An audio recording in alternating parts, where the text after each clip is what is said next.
Welcome into Slasher U, a college basketball podcast from Slasher Sports. I'm Christian Rao here with my co-host Steve Feck, and we are talking about the Southeastern Conference, the SEC. And no, this is not a football conference.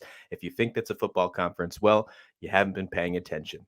This is a great basketball conference. We got plenty to talk about here with our preview. We are going to break down 5 teams. We're going to give you our first 4 and a sleeper to round out our top 5, our starting 5, if you will, of some of the best teams in the SEC. Steve, how's it going? This is going to be a really fun time. It's doing great. I kind of like the fact I've got blank brackets back there because all 5 teams we're talking about are probably going to be in that bracket. And you could argue that you're going to have 7 or 8 teams from this conference potentially coming in and taking their spot in this bracket. Absolutely. We got plenty to talk about here. I love that you got blank brackets behind you because everything is wide open. With this conference, I mean, there are plenty to talk about with this conference. We're just going to just touch the surface. There are teams that we're not going to even discuss because, I mean, this is just going to be a nice little half-hour special for you. But, I mean, when you look at the teams in this conference, I mean, I'm talking 8, 9 deep. I mean, we could really even get 10 deep, probably with a couple arguments that could be on the bubble for the NIT and the NCAA tournament. The SEC conference, the tournament's going to be fun itself. Conference play is going to be fun. We're going to be talking about a National Player of the Year in this preview, returning. First time we've seen that in 40 years.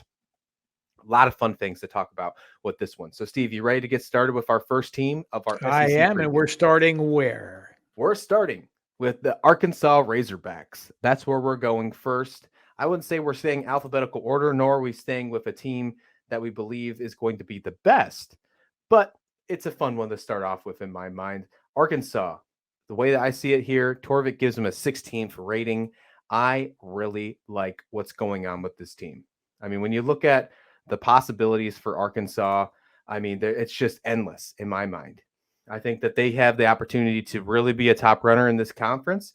I think they can be maybe right now I got them predicted about 3rd, but I also think that they have some other really good potentials to just run with it. I think Musselman has really showed the ability to not only get players in, but really take advantage and leverage of that NIL, really just make good decisions with his team. He's brought in some really good transfers from Wichita State to Arizona State. We've seen Ricky Council come in, Mekhi Mitchell, Jalen Graham, really good pieces for Arkansas, Steve.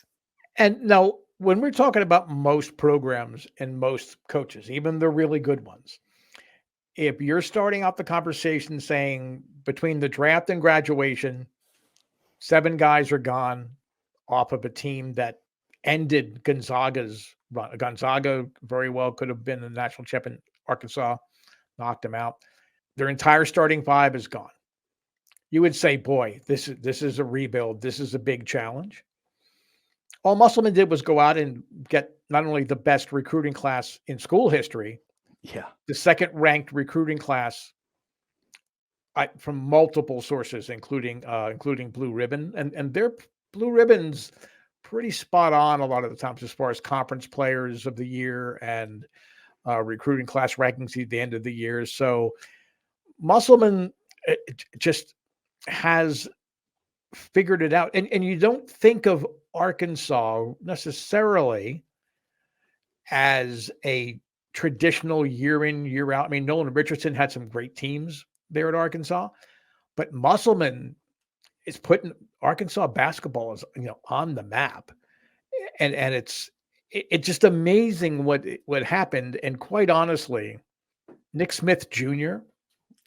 Yes, definitely talk about him. Yeah, he's probably the best recruit as far as immediate impact of the entire class. And there's a pretty amazing class when you factor in the international players. It's a pretty amazing recruiting classes that have come in, for all schools really, in all conferences. But Nick Smith Jr., he is special, and he has shown his McDonald's 5-star recruiting rating. That star has shown a lot of the teams in the SEC went to Europe and played in exhibition tournaments. He looked like he was a 4-year starter. He nothing fazed him. He was distributing the ball well. I think he averaged on the tour 14 points, 3 assists, 2 steals. Yeah, he is going to be very fun to watch. I am looking forward to watching him play.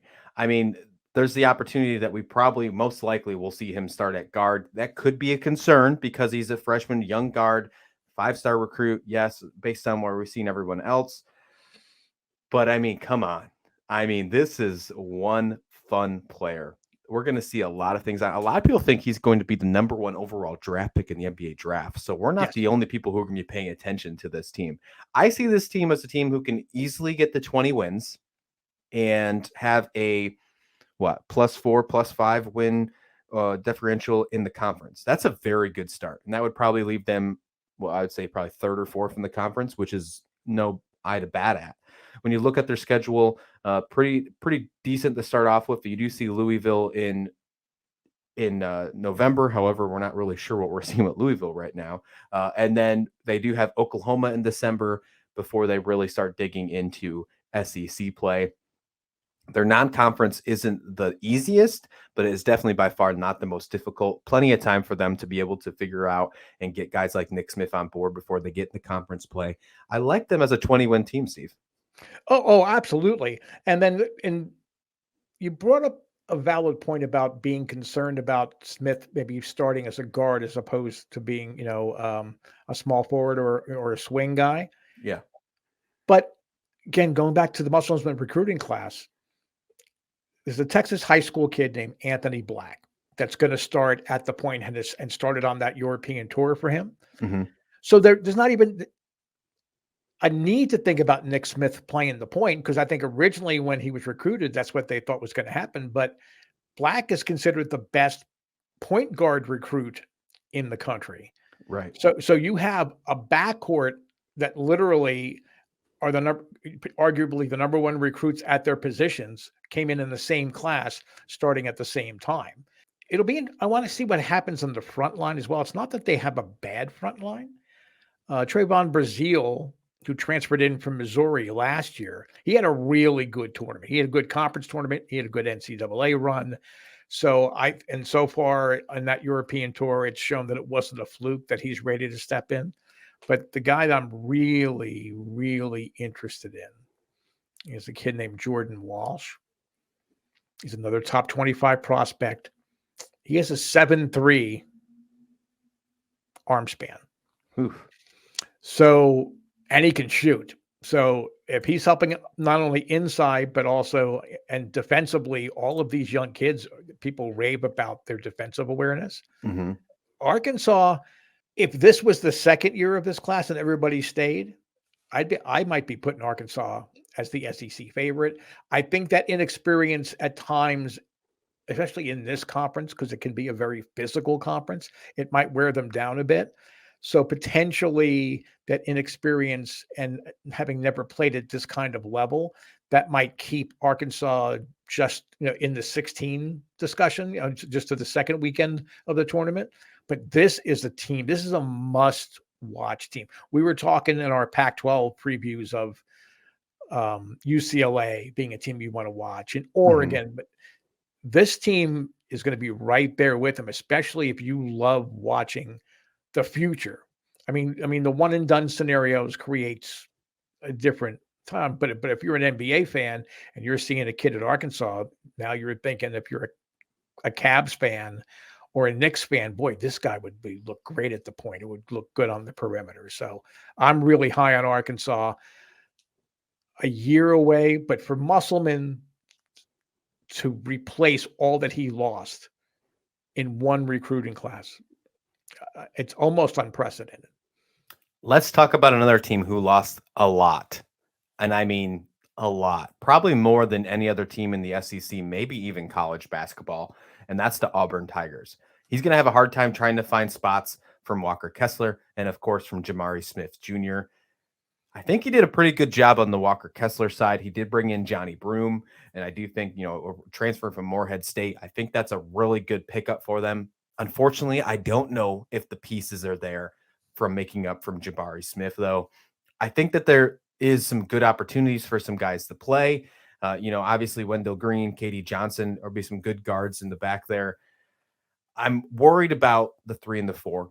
I think that that's probably the biggest concern in my mind, maybe some depth as well. The whole story of this team is going to be, can they fill the shoes of Jabari Smith, because they had an excellent season last year.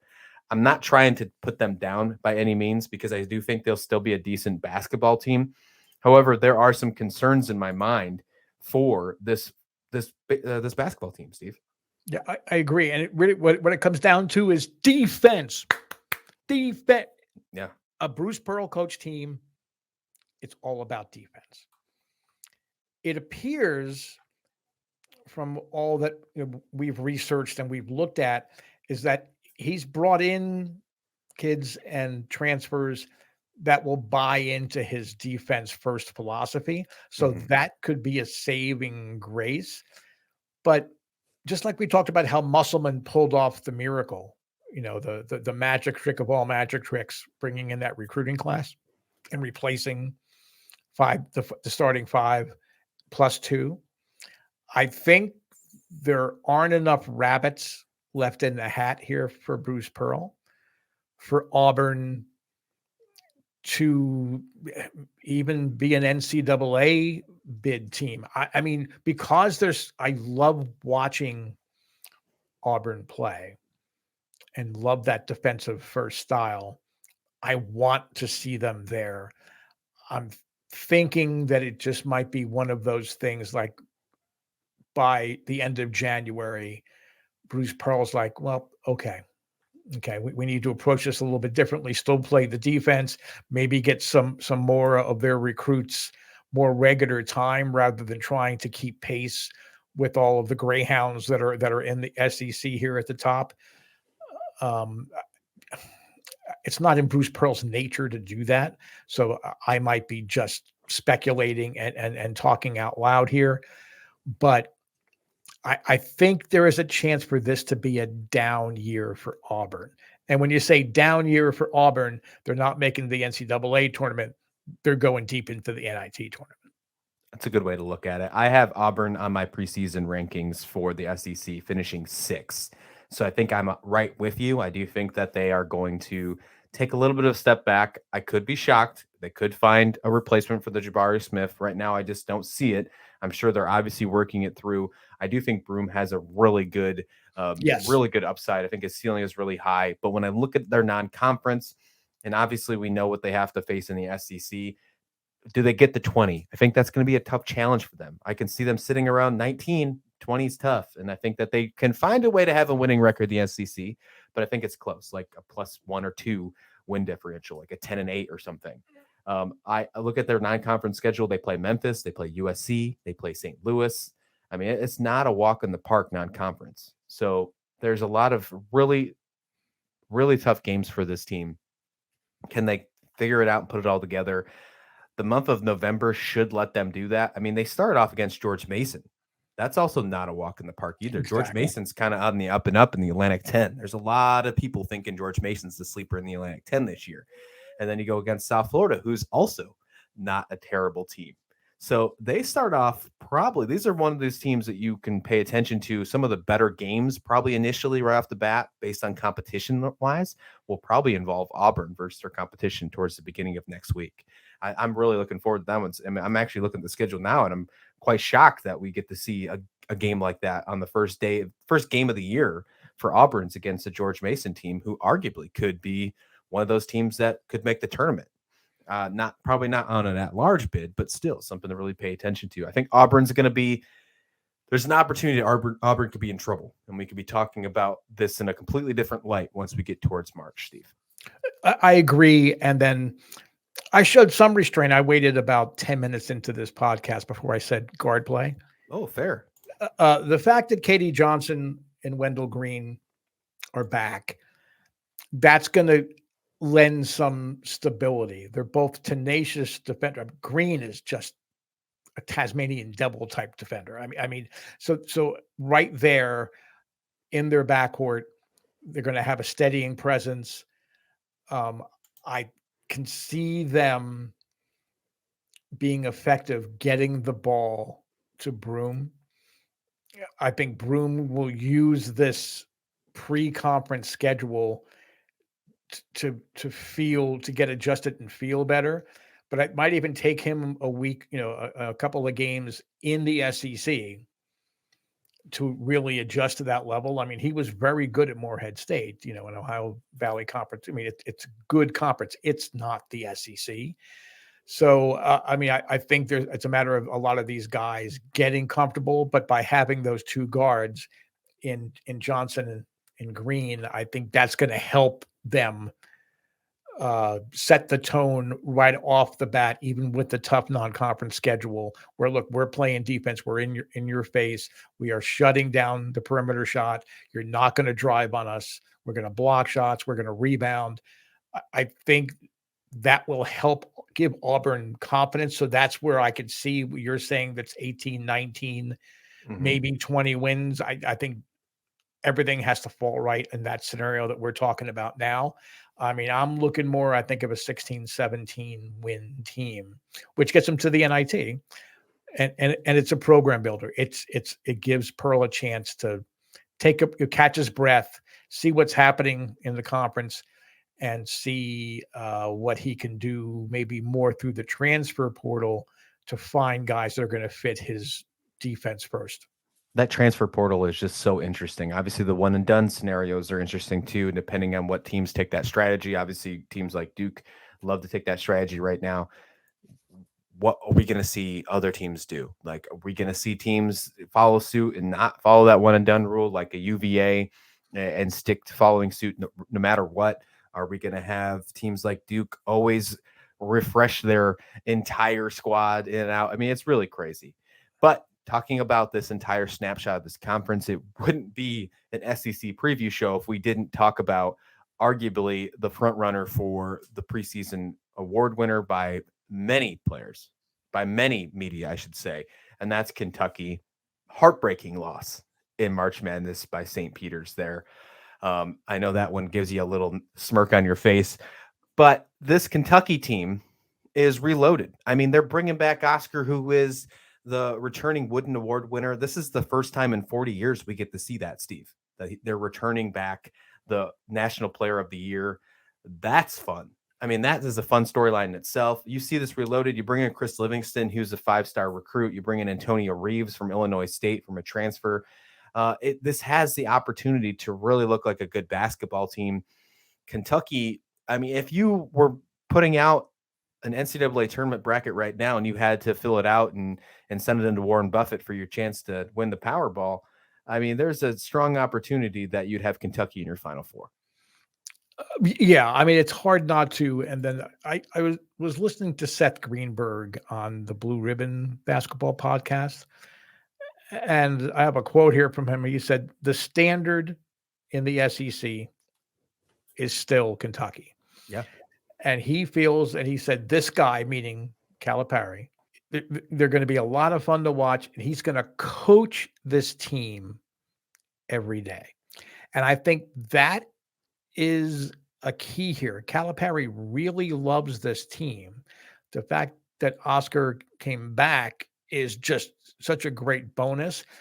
And that St. Peter's loss could turn out to be a blessing and a catalyst this year. Not as bulletin board material, or not as, for people that did return, we're going to avenge ourselves. It's not that. I think it has re-energized John Calipari. And I think after that loss, sure, it hurts, and we heard him talk, and you could tell that he still loved his team. Mm-hmm. And as the offseason went on, you started seeing more and more interviews with Calipari saying, this is a good basketball team. I love this basketball team. I can see us winning so many different ways. So I think you now have a re-engaged John Calipari, and that's bad news for fans of other SEC programs, because Calipari isn't going to just let the horses run free. He's going to get involved in those huddles a lot more, and in practices, and he is going to find ways, and he's such a great basketball coach, but he's good about changing how he attacks opponents based on what those opponents' strengths are.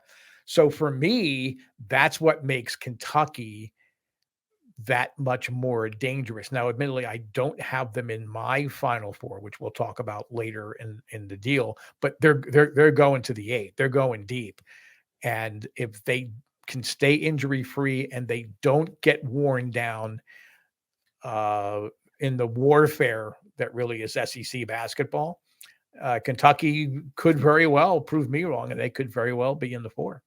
Yeah, there is plenty of things to be excited about for this team. You talk about he's going to be right in the mix of things. He's going to have to make sure that they're in check and ready to go right off at the beginning of the season because they're non-conference. Their beginning of the year, their 2022 before they get into the new year is no walk in the park.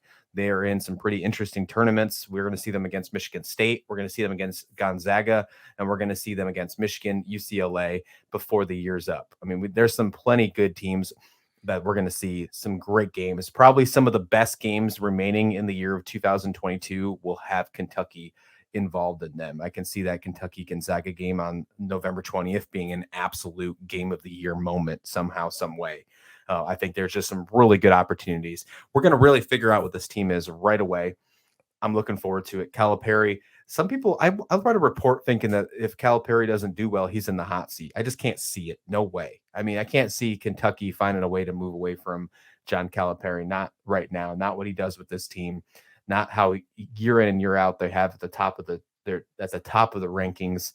If he gets them to the Elite Eight, to the Final Four, no way is his seat even warm. He's comfortable. He's completely comfortable. Yeah, I want to throw one name out that Kentucky fans should. I'm going to throw out 2 names out.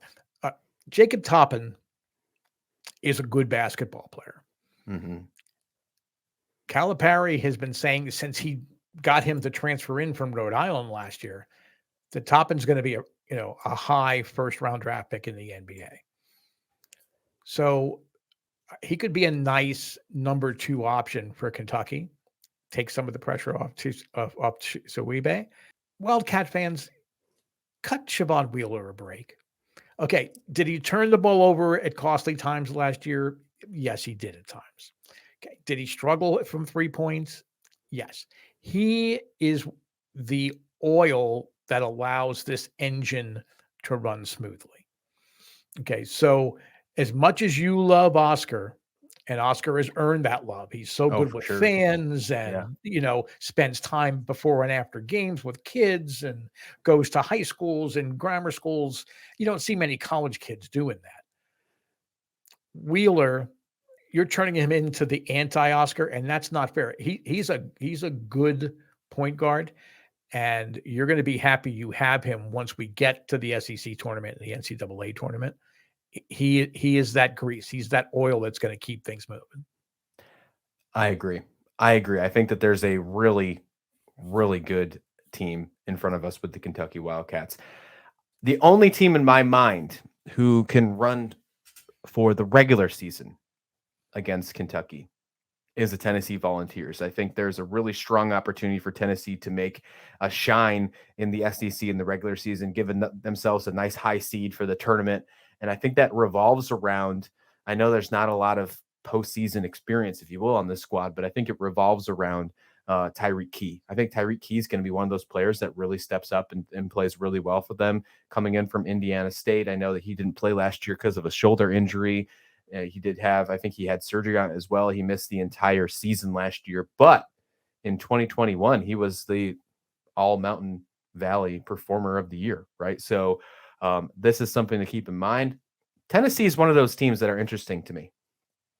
I just think that there's a lot of good things about them, and they can just shock you. I think they can just shock you and really find a way to win ball games. And in this case, I think they have an opportunity to really run with Kentucky and other teams in the SEC and maybe be the top team once it's all said and done here heading into March, Steve. Tennessee is another team where you got to think defense. And Rick Barnes has done a great job everywhere he has been getting players to buy into. You got to focus on the defensive end, and then the offense will come. I think Rick Barnes, not that he's going to lose his job, but Rick Barnes just for his own sanity, needs to get rid of that elephant in the barn, if you will, where his teams do great in the regular season, do great in conference team, do great in in conference tournaments, and then just fizzle out in the NCAAs. That has just been the path that a lot of his teams do. And some people will argue that because they are so aggressive defensively and they never let out up for a minute, that this wears his players down, so that when it comes down by the time the NCAA tournament begins, they just don't have much left in the tank. I think it's a little bit melodramatic, but I think Barnes has a team now that can maybe put that to rest. And certainly in the regular season, they're going to be running with Kentucky, the whole way. And I'm going to put Arkansas there as well. Santiago Vescovi, he's the most dangerous perimeter player, certainly their best three-point shooter by far. If he can really fulfill if he can reach that high ceiling that I really believe that he has, I think now it adds another dimension to Tennessee, where it's not just winning on defense. Now they can drill some threes. Zakai Ziegler, he's going to handle the point. He doesn't get rattled. He doesn't really turn the ball over much. He'll be able to get the ball inside when he needs to do that. Julian Phillips is their big 5-star recruit, and by all accounts, he's a Rick Barnes guy. He's a guy that Rick Barnes is going to get the absolute most of, and he's a guy that with time may have an NBA future as well. So I agree with you. Tennessee is no slouch, and Tennessee is going to be there. I can see this team as a 24-win team overall, having a very good conference record of like 14-4, 15-3, really doing well in the conference. What I'm really excited for is their non-conference game week before Christmas against Arizona. That's going to be a really fun one. And if you've heard our Arizona preview, you know how high we are on that team. And then hearing us hear about Tennessee, that one should be really fun. All right, Steve, we got a sleeper here in the SEC, and I don't even know if you can consider it a sleeper. I mean, they're ranked in the AP top 25. Some people think that they could be as high as third or even second, or maybe even a possible winner in the SEC, and that's the Alabama Crimson Tide. A lot of quality depth with this team. That's what I see when I initially look into this team. Is they have a lot of depth. Dominic Welsh, I mean, a guy that we talk about. I love to talk about over here with my roots at St. Bonaventure. He coming over as well. Possibly he could start or at least be one of those, maybe a 6-manner off the bench. Got a couple 5-star recruits coming in. You got another transfer, Mark Sears, coming from Ohio. Nate Oates, I think, finds the right combinations to have success in the SEC. I think that is probably the biggest thing that I take from this squad. They have an opportunity to, I think, when I look at this team and I see them as high as my third team. I'm really high in Kentucky and Tennessee team. I think I could see them finishing third. I think they're easily a 20-win team, maybe 21, maybe 22 at most. I think they have a nice win-loss differential in the conference. They're going to be a high seed in the NCAA tournament this year, Steve. Absolutely. And the thing I read 4 different interviews with Oates, and the thing he kept talking about was shot geography, which in essence, what it breaks down to, without going into coach speak or whatever, is that he wants his players to take the shots that the opponents are giving them, rather than feeling if they're behind in a game, they pull up and force a 3-point shot that maybe isn't there. Okay, drive the ball. If they're giving you a lane, drive the ball, and then either dish off once you're in the paint, or carry it up for a layup, or for a dunk going up to the rim. He has been preaching that, and he's been telling everybody that he can in every interview that he feels that this team has learned from last year, that they're not going to force the ball. They're not going to be the team that the other team is trying to make them be. They're going to be their own team. Oates can coach. Oates reminds me a lot of Holloway at Seton Hall, or who was at St. Peter's. and he's very much like, no, you'll play, but you're going to play the way I'm telling you to play. And if you don't play that way, you can transfer, or you're going to sit on the bench and watch somebody else actually take your spot and do it. So, of all of the SEC programs, aside from Kentucky and Calipari, which we talked about earlier, where I said I think he's now re-energized, Mm-hmm. Nate Oates may be the most impactful coach, certainly in conference play, of any of the other SEC coaches. And he is going to win those players over. He's going to win players that are looking to come in through the transfer portal. Okay. Like, again, like, if Dominic Welch didn't get a chance to play, he simply just had players that were better than him at the moment at St. Bonaventure. But now he's getting this opportunity, and he's the kind of guy that's already had to be a role player, a guy coming off the bench. So now if you're giving him a chance, I do think he's going to start. Right. Giving him that opportunity, and if he executes the system, he can flourish in there. Oates, within the next 2 or 3 years, is going to have Alabama in the Final Four. I honestly believe that, if he can keep recruiting the way he does, if he can get the players to transfer in and buy into his system, I think the sky is not even the limit for Alabama. I think Alabama is going to be good for a very long time, or as long as Nate Oates would stay there. And why would he leave? Why would you? You had a program like Alabama and in one of the elite conferences, this could be a really great story. And if you can find out there, folks, some interviews by Nate Oates and how he talks about the shot geography and things like that, it's fascinating. It's not coach speak. It's not tactical stuff. It is fascinating how he is basically laying out for you what his players are going to do. So you would think you would want to give that little edge to your competition. He doesn't care. He knows that if his players play his system, he is so confident that Alabama is going to be special. He doesn't care if everybody knows it. You look at their non-conference, and again, no walk in the park. We're going to really see if this team is what we think they can be. They start off with their second game of the year against Liberty, who is a top 100 team in my mind. Michigan State, who might take a step back, but still obviously a good basketball team. We got Houston, Memphis, Gonzaga in a row from December 10th to December 17th. 3 of those games in a 1-week span. That's no walk in the park at all. And then you obviously get Kentucky and Arkansas right off the bat at the beginning of the year when they start conference play. This is no walk in the park schedule by any means, but that's exactly what you want. If you want to prove that you can be one of those top teams in not only the SEC, but in the nation, I think Alabama's going to prove it. And they're going to show a lot of people this year that they're not just a football school, and I think that we've seen this in years past, especially since Oates has been there. We saw them make it to the first 4 a few years back, and then they really haven't gone away. And this is again one of those years where they're not going anywhere. But I don't think we're going to talk about them being in the first 4 this year. I think we're going to talk about them being a high seed in the NCAA tournament. And we didn't even mention Brandon Miller yet, another 5-star recruit. He just lit up all their opponents in their exhibition tour in Europe. Alabama fans are, if you follow their social media, they're just drooling over this kid.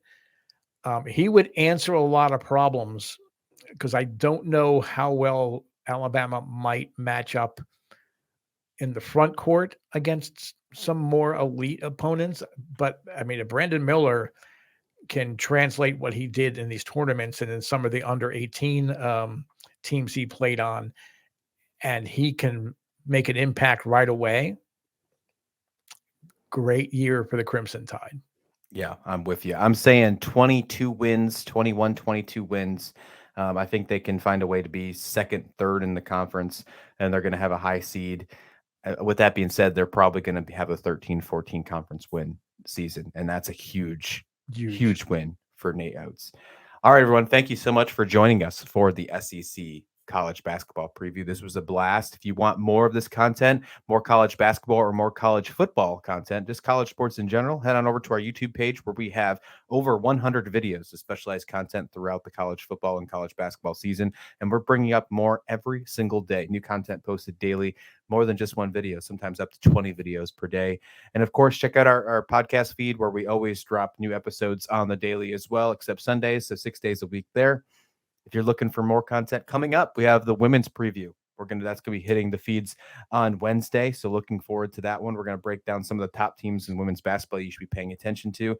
And of course, before this week is over, Steve and I will give you our predictions, thoughts about who we think is going to win certain conferences, and then our predictions to all the way to the Final Four. It's gonna be an epic time. I'm looking forward to it as we are now less than a week from college basketball tip-off, Steve. Absolutely. And Texas A&M fans, it's not Christian's fault we didn't talk about you in this preview. It's my fault. So all hate tweets and hate mail at Feckless Wonder, it's not Christian's fault. You have enough to worry about with Jimbo Fisher on the football side. Okay. Don't be bothering us, about. I mean, you guys have a good basketball team. I think if Auburn takes a step back, I think you certainly could step into that void. But it just shows you how deep this conference is. We didn't mention Texas A&M. We didn't mention LSU. We didn't mention Mississippi State. And these are all good basketball schools that in another conference, we would be talking about them either being the number 1 or number 2 team in that conference. And we didn't even really mention them. We also didn't mention a certain team, which you will see on my preseason predictions, who I believe is going to finish 4th in the SEC. Ooh. All right, everyone. Thank you so much for joining us. We'll see you back here next time. Take care.